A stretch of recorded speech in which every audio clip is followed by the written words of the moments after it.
11th class के सभी विद्यार्थियों का चहल सर की क्लास में आपका स्वागत है। आज हम इतिहास विषय और कक्षा 11वीं इसमें पाठ नंबर 10 जिसका नाम है मूल निवासियों का विस्थापन, इस पाठ के अति लघु महत्वपूर्ण प्रश्न जो पाठ्य पुस्तक आधारित हैं उन सभी प्रश्नों का हम उद्धरण करेंगे, उनकी डिटेल से जानकारी देंगे। यदि कहीं किसी प्रश्न से संबंधित कोई प्रसंग आता है तो उसकी भी जानकारी हम साथ साथ देंगे। तो सबसे महत्वपूर्ण बात इस पाठ के बारे में बताते चलें कि इस पाठ के अंदर 3 मुख्य महाद्वीपों का वर्णन मिलेगा। सबसे पहले उत्तरी अमेरिका, दूसरा दक्षिणी अमेरिका और तीसरा जो है आपका ऑस्ट्रेलिया महाद्वीप। तो इस तरह से 3 महाद्वीपों के ऊपर यूरोपीय देशों के लोगों के जो प्रभाव रहे, वो कुप्रभाव रहे या अच्छे प्रभाव रहे, उन सभी प्रभाव को हम इस पाठ के अंदर जानेंगे और इन प्रश्नों के अंदर उन सारी चीज़ों का हम विस्तार से वर्णन भी करेंगे।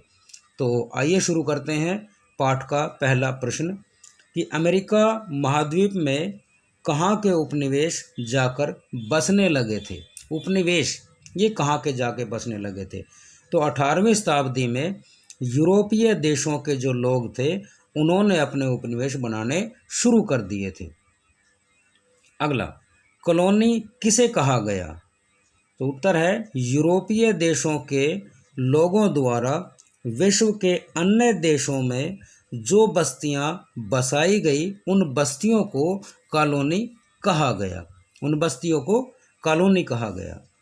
अगला प्रश्न है, सेटलर शब्द का क्या अर्थ है तथा यह किन के लिए प्रयोग हुआ? सेटलर जैसे सेटल करना, किसी को स्थापित करना। तो सेटलर शब्द का अर्थ है आबादकार अर्थात बसाने वाले। यह शब्द उपनिवेशी देशों के लिए प्रयोग किया गया, यानी कि यूरोपीय देशों को सेटलर कहा गया, आबादकार कहा गया। अगला प्रश्न, प्रश्न नंबर 4।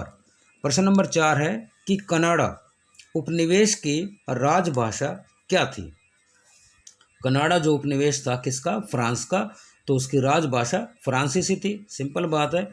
अगला प्रश्न, अमेरिका का यह नाम किसके नाम पर पड़ा? तो अमेरिका का यह नाम अमेरिगो वेस्पुकी, एक नाविक के नाम पे यह नाम पड़ा। अगला प्रश्न, कनाडा शब्द का क्या अर्थ है? यानी कि शब्द है ये, तो इसका अर्थ क्या है? देश का नाम तो है, तो यह शब्द कनाटा शब्द से निकला है और कनाटा शब्द का अर्थ है गांव। क्या अर्थ है इसका? गांव। अगला प्रश्न, ऑस्ट्रेलिया किस शब्द से बना है? ऑस्ट्रेलिया एक शब्द है, ये किस शब्द से बना है? तो लातिन भाषा में यानी कि लैटिन भाषा में दक्षिण को ऑस्ट्रल बोला जाता है, क्योंकि मानचित्र में यदि आप देखेंगे यानी कि विश्व मानचित्र में, तो ऑस्ट्रेलिया की जो स्थिति है, ऑस्ट्रेलिया की स्थिति जो है वह भी दक्षिणी है, इसीलिए इसका नाम ऑस्ट्रेलिया पड़ा है। आशा आप ध्यान से सुन रहे होंगे और इन प्रश्नों से लाभान्वित भी हो रहे होंगे। उसके बाद नेक्स्ट क्वेश्चन है, न्यूजीलैंड यह नाम किसने और क्यों दिया? तो यह नाम एक डच नाविक था, यानी कि हॉलैंड देश के नाविक जिसका नाम था तासमान, उसने यह नाम दिया था। क्योंकि हॉलैंड की भाषा यानी कि डच भाषा में समुद्र को जी बोलते हैं, समुद्र को जी बोलते हैं, क्योंकि न्यूजीलैंड टापुओं का देश है या समुद्र के बीच की भूमि से कह सकते हैं, तो इस तरह से इसका नाम न्यूजीलैंड पड़ा। ठीक है। अगला प्रश्न है, ओरिजोना और नवेडा, अरिजोना और नवेडा की जो मरुभूमि है यानी कि मरुस्थल है, ये कहाँ स्थित हैं? तो अरिजोना और नवेडा की जो मरुभूमि है यानी कि मरुस्थल की भूमि है, यह उत्तरी अमेरिका महाद्वीप के अंदर है। अगला प्रश्न, उत्तरी अमेरिका में सबसे पहले जो बाशिंदे जो आए थे यानी कि यहाँ रहने के लिए जो लोग आए थे बस्तियां बसाने के लिए नहीं, रहने के लिए जो आए थे वो बाशिंदे कहाँ से आए थे? तो इसका आंसर है बेरिंग स्ट्रेट से होते हुए ये लोग एशिया महाद्वीप से आए थे और बाद में यहाँ के मूल निवासियों के रूप में यही लोग परिवर्तित हुए थे। उत्तरी अमेरिका से ये बाशिंदे दक्षिणी अमेरिका पहुँचे। तो ये कब पहुँचे? तो उत्तरी अमेरिका से ये बाशिंदे दक्षिणी अमेरिका 10,000 साल पहले, 10,000 साल पहले जब आखिरी जो हिम युग था यानी कि बर्फबारी का युग था, तो उस दौरान उस बर्फबारी से बचने के लिए ये लोग दक्षिणी अमेरिका की तरफ यानी कि खिसक गए थे, चले गए थे। अगला प्रश्न, प्रश्न नंबर 12। प्रश्न नंबर 12 है, ये बिल्कुल आपके सामने। नेटिव शब्द का क्या अर्थ है, यानी कि नेटिव किसको बोलते हैं? तो नेटिव शब्द का अर्थ है मूल बाशिंदा यानी कि मूल निवासी। अगला प्रश्न है कि अमेरिका से मिलने वाली सबसे पुरानी मानव कृति जो है वह क्या है? सबसे पुरानी चीज़ क्या है? तो एक तीर की नोक है जो लगभग 11,000 साल पुरानी है, जो मानव ने बनाई है।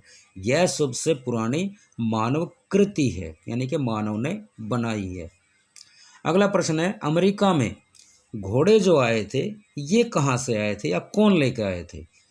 तो यहाँ के जो नेटिव लोग थे, यहाँ के नेटिव लोग यानी कि यहाँ के स्थानीय लोग स्पेनी लोगों से घोड़े लेते थे, यानी कि स्पेन देश से अमेरिका में घोड़े पहुँचे थे।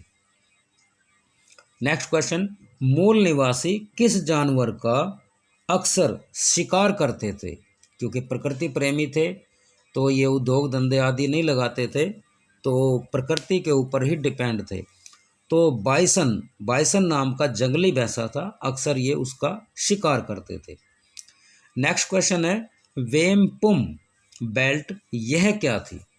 तो छात्रों, विद्यार्थियों, वेमपुम बेल्ट जो थी इसका काफ़ी महत्व था वहाँ के जो मूल निवासी थे, ख़ास तौर से उस समय जब उनको आपस में किसी समझौते को अंजाम देना होता था।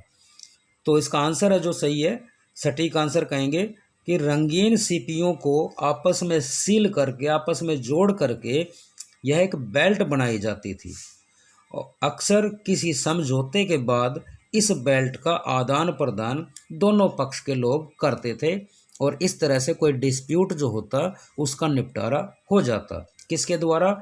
वेमपुम बेल्ट के द्वारा। अगला प्रश्न, होपी यह क्या था या होपी कौन थे? तो कैलिफोर्निया के निकट रहने वाले जो आदिवासी जो लोग थे इनको होपी बोला जाता था और कैलिफोर्निया अमेरिका का आज एक प्रमुख शहर है। अगला क्वेश्चन, अमेरिका में शराब और बंदूकें ये कौन लेके गए थे? यानी कि अमेरिका के जो मूल निवासी थे वो शराब और बंदूकों से तो काफ़ी परिचित बिल्कुल नहीं थे, तो यहाँ कौन लेके गया था? तो यहाँ लेके गए थे फ्रांस के लोग, यानी कि फ्रांसीसी लोग जब अमेरिका पहुँचे तो ये अपने साथ शराब और बंदूकें लेकर गए, यानी कि इन लोगों को नशे की लत लगा दी। अगला प्रश्न, उदात्त उत्तम जंगली किन्हें कहा गया? तो उदात्त उत्तम जंगली अमेरिका के मूल निवासियों को रूसो द्वारा, एक नाम आप डाल सकते हैं, रूसो के द्वारा यह कहा गया। अगला प्रश्न है, अमेरिका में आकर बसने वाले यूरोपीय लोग ये कौन थे?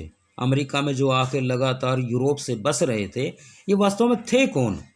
मतलब क्यों लगातार इनकी दौड़ थी? तो कैथोलिक देशों के प्रोटेस्टेंट या फिर प्रोटेस्टेंट देशों के कैथोलिक, यानी कि दोनों तरह से जो वहाँ के स्थानीय लोगों के द्वारा प्रताड़ित थे, अक्सर वो लोग अमेरिका में आकर के बसे थे और ये लोग एक नई जगह की तलाश में भी थे जहाँ ये सुकून से रह सकते। अगला प्रश्न, संयुक्त राज्य अमेरिका का तीसरा राष्ट्रपति कौन था? तो तीसरे राष्ट्रपति का नाम था जेफरसन। अगला क्वेश्चन है कि अमेरिका देश को कब और किसने मान्यता दी? तो सबसे पहले ब्रिटेन ने 1781 में अमेरिका देश को मान्यता दी थी। अगला प्रश्न, कटीले तारों की खोज यह कब हुई? तो कटीले तारों की खोज शुरू हुई 1873 में। और ज़रूरत क्यों पड़ी? क्योंकि उस समय जंगल जो थे काफ़ी थे और जितने भी बागान थे या खेती थी उसको जंगली जानवरों से सुरक्षित करने के लिए इन तारों की खोज की गई, इन तारों की आवश्यकता थी, तो इसलिए इनकी खोज की गई और इससे खेती को काफ़ी सहारा मिला, यानी कि बचाव हो पाया। नेक्स्ट क्वेश्चन है और आज के इस पार्ट का लास्ट क्वेश्चन है, यूरोपियों ने अमेरिका वासियों यानी कि मूल बाशिंदों का शोषण कैसे किया? जो यूरोपवासी थे इन्होंने अमेरिकियों का या मूल निवासियों का या वहाँ के मूल बाशिंदों का शोषण कैसे किया? तो मूल निवासियों के जंगल ज़मीन को हथिया लिया गया, इनके जंगलों को, इनकी ज़मीनों को, और उनके जो खनिज संसाधन थे उन सभी का भी शोषण किया गया और अंततः इन मूल निवासियों को बिल्कुल गुलाम बना दिया और अंततः इनको फ्रंटियर घोषित कर दिया। और एक स्थिति ऐसी भी आई जब फ्रंटियर में इनको रहने को न केवल मजबूर किया गया बल्कि मरने को मजबूर कर दिया।